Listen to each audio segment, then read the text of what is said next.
Good evening, everybody. Welcome back to Formula for Speed. I am your host, Chad, and I'm back again with my lovely co-host. Please introduce yourself. Hello.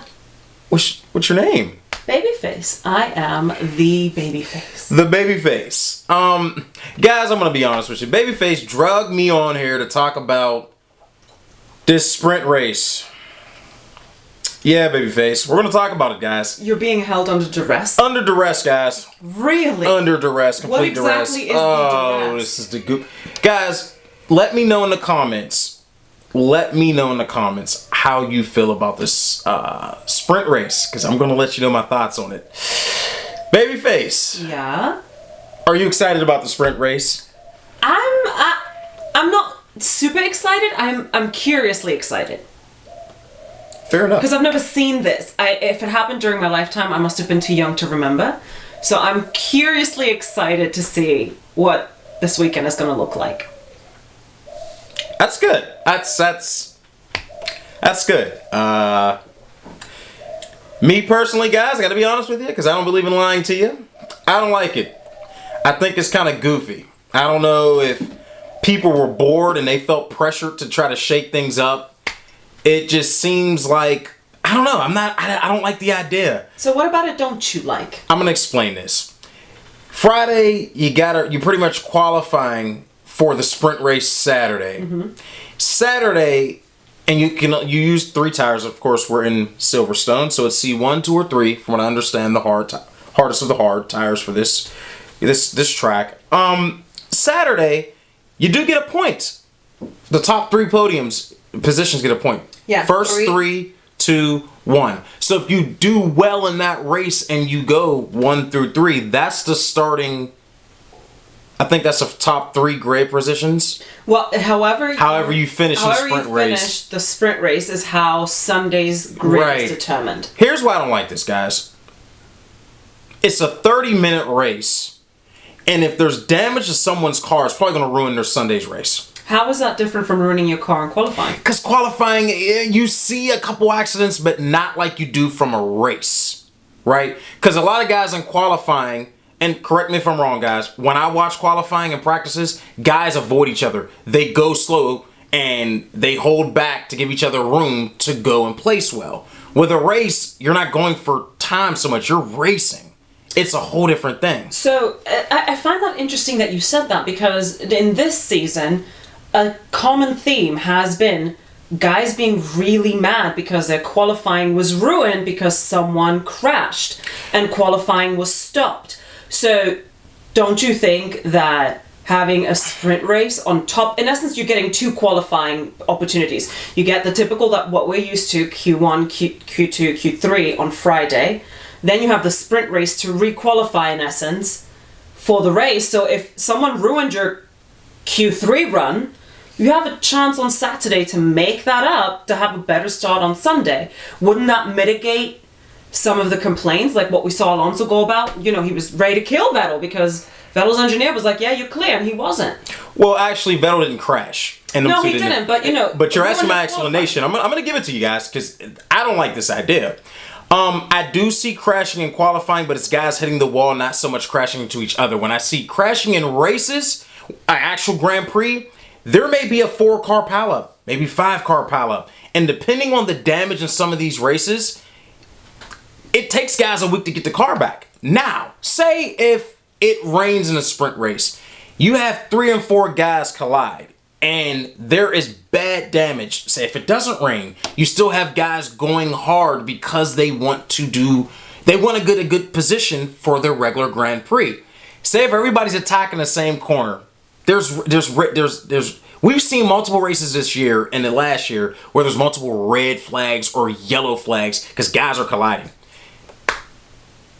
Say if 2 or 3 cars collide, maybe 4, throughout this 30 minutes. I think that ruins the race for the Grand Prix. That's my concern. My other concern, the other reason why I don't like it, because I'm just like, it's 30 minutes. I guess if that's what you want to call a shakeup, but for me, I'm just like, that's not really enjoyable to me. Because I feel like guys are going to be a little hesitant because they don't want to mess up their cars for Sunday. And that was some of the concerns of the drivers. I don't want to damage my car for Sunday. I don't want my engineers having to, because say for Saturday you're on the sprint racing. Babyface, you're driving. Say you hit another driver and you ruin something, right? Whether it be suspension, your gearbox. Guys may have to take a gearbox change and get a penalty for the regular Grand Prix. I'm just thinking of everything that goes wrong in the race that you're normally good until the next week. So take that race and apply it to Saturday. And if something happens, you're not going to have a week to fix this. You got to be ready for Sunday. I think you're not giving the guys enough credit, because if you said the only spots that are going to get points are the top 3. This is me speculating, but I assume this idea started to try to shake up Mercedes' dominance. Because you think that's why it started? The top 3, the only top 3 are getting points to shake up the front. So everybody in the back or in the middle, like your McLaren boys, they really don't have any incentive trying to push really hard against a Ferrari or an Alpine, because they're going to think of, is it really worth it, me trying to attack the corner with 4 other guys being sandwiched in the middle? Yeah. I think the guys, for the most part, in the middle and the back are going to play it safe. Is it going to be obviously a bonus to gain an extra grid place? Yes, but I don't think they're going to be pushing that hard. Notice only the first 3 are getting points. To your point, if they're not going to be pushing that hard, why do it? I think it was to shake up the... So it is Mercedes' fault, Babyface has said on... No, I think it's the fault of Ferrari taking over the FIA. Well, no, that's not true. That's not true. You can't say that, Babyface. No. Wait a minute now. It's not true, because Jean Todt, the head of the FIA, actually is not a fan of the idea. He said that he's waiting to see what happens. But I will say the following. At least they're willing to try something. I'm never opposed to people wanting to try something. What are we trying it for? What's the idea behind it? The whole idea is to make the grid more exciting. It's been exciting this year. Red Bull's winning. Yes, but notice before Red Bull in this season. It was. How many times did we see in the comments on social media? Your Mercedes team is too dominant, Babyface. Oh and they my God, it's so boring. Hey. Okay, so the Formula One is trying to make it more exciting. So you know what? Okay. Listen, they're trying something. They're trying something. I am curiously optimistic. Worst case scenario. That's good. At least you're optimistic. Worst case scenario. Very worst case scenario. Mm-hmm. This is only a 1 race thing. They table it, call it a day. We all move on. So what if Max and Hamilton crash and they get gearbox issues? Then I blame the 2 drivers. That they know that if you are... Notice, you already said this. Max and Hamilton... Don't crash. No. Don't crash. They're not going to be that foolish. They know they're battling for the championship. Yeah. They're going to play it safe, which is why, in my opinion, we don't give the guys... Anyone that says, oh, they're going to crash and ruin everything, you're not giving the drivers enough credit. Now, some of the rookies, maybe I'd be worried about the Tsunodas, the Mazepins, the Schumis, because they're new. They might be pushing too hard. Actually, who else I hope doesn't get a bit too overzealous and ruin his whole race weekend? Your second guy. Danny Rick. I think he'll be fine. I honestly think Danny Rick will be fine. I do want him to finish well. And I'm going to be honest with you. My fear is in racing, things happen. These are the best drivers in the world to me. But things happen in racing that you can't foresee. Guys, let me know in the comments. How do you feel about this sprint race thing? I think it's kind of corny to me. I'm not a fan of it. Babyface is optimistic. I was debating whether I even wanted to watch it. I'm just like, oh gosh. I'll definitely watch it. But guys, I'm going to be honest with you. I think they're doing this. To your point, Mercedes has been so dominant. And fans, those of us who have been watching F1 since we were kids, we enjoy the racing, the purity of the racing. Some of these new fans are bored. Let's just be honest. I'm bored. I don't want to watch anymore. I keep winning. They're bored. So boredom caused this, guys. Boredom. At the end of the day, people were bored of Mercedes winning. Your team. Boredom. I want to shake it up. Notice, do any of the drivers like it? No. Did you hear some of their reasoning? And they're valid points. Guys, let me know in the comments. Did you guys see the drivers, their comments on it, and why don't they like it? Maybe the team bosses. Did you see how any of the team bosses felt? Did you hear how Horner felt about it? Toto Wolff, Zach Brown. How do you? I mean, babyface. I know you're optimistic about it. Would you want to? Would it kill you if it didn't happen? Let me ask you that. Would it really kill you if it didn't? No, but it's also not killing me if it stuck around. That's fair enough. Me, I don't. Guys, I'm gonna be honest with you. I'm not a fan of it. I don't know. We'll see. For me, I think it's, again, there's so many factors and things that can go wrong, and I'm thinking about the engineers. F1 engineers, I know they're paid well, but if I'm an engineer, I'm just like, not another thing you're adding. Goodness gracious. I mean, we have to bring the new parts and things to the races, so I'm just worried about it. I guess I should say, babyface. I'm thinking about the drivers and engineers, and the stress on the teams, because some of these fans are bored, and I'm just like, I don't think that's too fair. So here's a question for you. Mm-hmm. Do you think that the shakeup may also be a result of Formula One trying to get a greater audience here in America? The only reason I bring this up, because when I was a little girl, and I know it as football, here in America it's called soccer, there was a joke that soccer wanted to be more known here in America. And they said, oh, we all got to get ready. We are now about to have 8 timeouts, more commercials, so they have more time to sell us stuff. And when you were talking about that, about people being bored, and everyone that I know that has watched Formula One since they were little, for years, they haven't been bored. They may not like the result, but they're not easily bored by the sport. I've not been bored. So do you think it has something to do with Formula One trying to be more appealing to the American market? Perhaps because, and you are, as an American, you watch American sports other than racing. Do you think there might be some validity in that? Honestly, that's a good question. I'm going to answer that. From what I was reading and doing some research, guys, and let me know what your thoughts are on this. From what I understand, they're trying to appeal to a bigger market overall. Mm-hmm. Americans and everyone else. Mm-hmm. And they figure if they shake some things up, maybe this appeals to America. Because if you can get this market, if you can get America on board, the American market, we spend money. They're bringing a race to Miami. That's not by coincidence. We're hoping they bring one to Charlotte. Bring one back. They used to race in Detroit. They used to race in Phoenix. They used to race in California. And F1 was big in the 80s, 90s, early 90s. So they're hoping they can bring it back. But I think they're feeling like they need to bring it back with maybe a shakeup. More drama. Guys, now, for those of us that I'm from the States. So I feel like this could be a good and bad thing.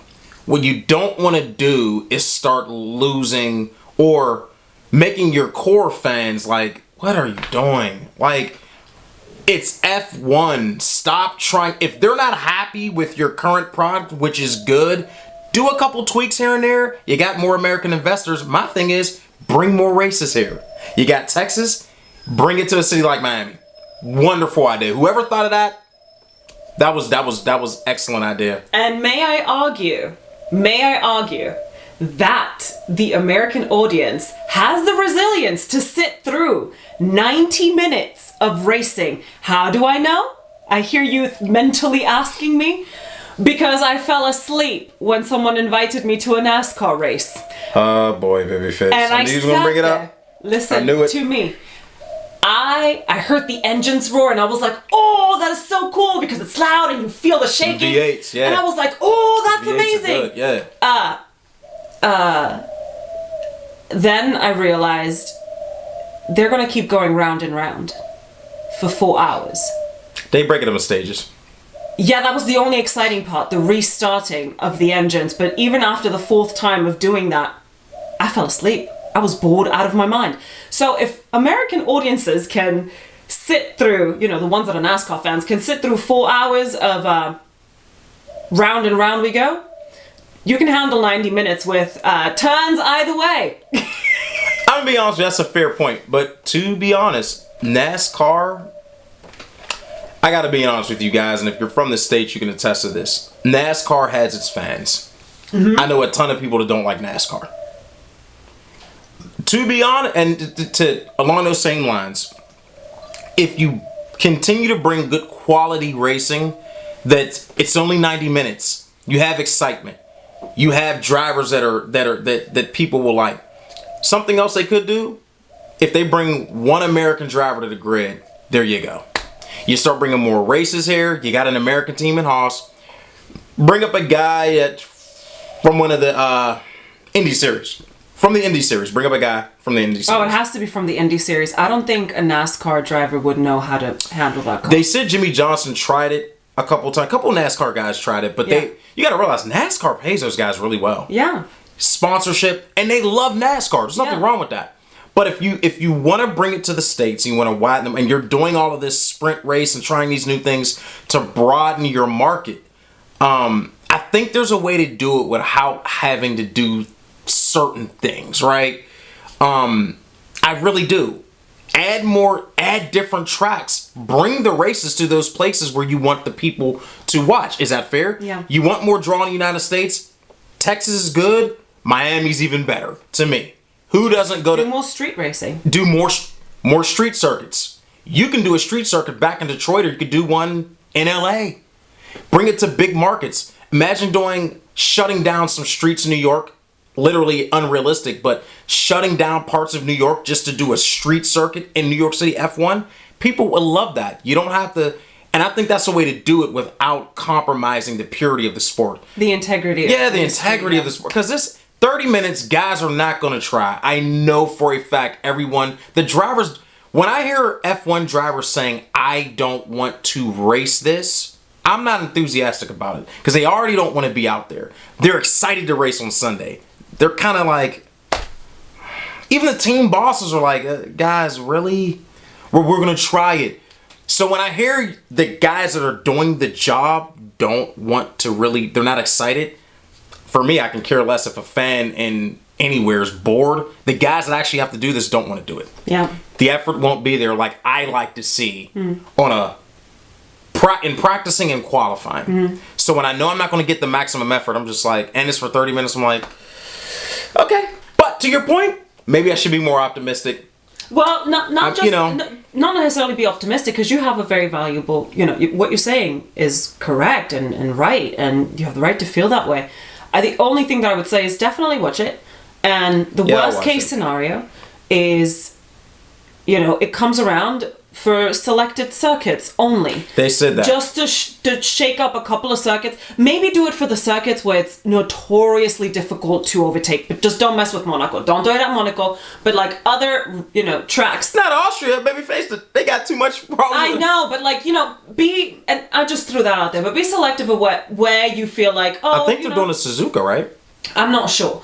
So if they want to keep it, and I honestly wouldn't mind if they added it, if it ended up working and the guys were like, you know what, it's not too bad. Don't do it for the whole race calendar. But out of 22 races, we do it for 3 of them. Is it really going to be that crazy? No, it'll be fine. I get it. And I'm going to be honest with you guys. Again, I'm not excited about it. I don't like it per se. But I do wish they would do one thing. You guys want to shake things up? Add Germany back to the calendar. I would love that. In some capacity. Put Germany back on the calendar. You added Miami. Start mixing up where you race. How about that? Instead of racing the same circuits every year, why don't you put the races in different places? Okay, so this year we don't do it to your marquee races. Yeah. But certain tracks, hey, this year we're not going here. We're going to go to, say, instead of in Canada, we're going to go to Toronto this time. Yeah. What? Toronto this time. Wait, did you say instead of going to Canada, we're going to Toronto? Yeah, I'm tired. I'm sorry. Instead of, yes, you know what I meant. Instead of Montreal, we're not going to Montreal, we're going to Toronto. You know what I meant. Instead of Miami. Well, no, keep Miami. I like Miami. Instead of instead of Miami, maybe go to Atlanta. Street circuit. Just mix up where they race. Good point. Well, at least they're giving it a shot. I'm going to watch just to see how it goes. And then I'm trying to go in with as little judgment as possible so that I can judging. I know you are. I'm judging hard, babyface. I don't like it. I'm gonna try to go in and just see how I feel once it's done, if there's any value to it. And I mean, my McLaren boys are in a close fight with Ferrari. Okay, well, you better hope Ferrari doesn't drive into McLaren. Do you see my concern, guys? Do you see my concern? And Ferrari fans, I know you can't like this, because if something happens to one of your drivers, we're pulling further and further away. So, guys, again, thanks for tuning in. Let us know in the comments how you feel about this sprint race concept. If you like it, dislike it, what you like and dislike. Please like, share, and subscribe. We have Instagram. Let us know. We have the videos in the comments. Let us know. Babyface. Yeah, I know I sounded negative, but I don't like it. How do you feel? From the optimistic one, close us out, babyface. What do you think? I already told you how I think. So we will be back to talk about the... We're going to have to do 2 videos. Sprint race and the... Okay, well, I'm here for it. If you don't feel under duress, because you claimed you were here under duress. Yeah, like the drivers are under duress to do this stupid sprint race. Yeah. All right. Bye, guys. See you guys later.